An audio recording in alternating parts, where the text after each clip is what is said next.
Business users don't ask questions because dashboards are wrong. They ask questions because dashboards don't explain themselves. Let's see how tooltips in Power BI can explain numbers without cluttering the report. Tooltips are needed when a number raises a natural follow-up question.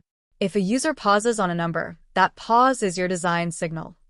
Default tooltips are rarely enough. For business dashboards, tooltip pages work better.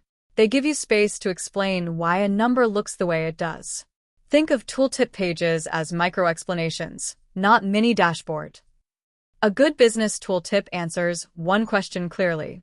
First, it restates what this number represents. Second, it shows one supporting breakdown. Third, it clarifies any calculation logic or filters applied. If your tooltip needs scrolling, it's already doing too much. Here, the tooltip explains why the variance exists without forcing the user to drill away from the page. This keeps the conversation focused.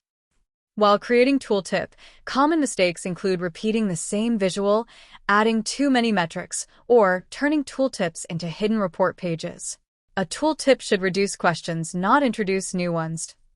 Well-designed tooltips let dashboards explain themselves. Less clutter, fewer questions, better decisions.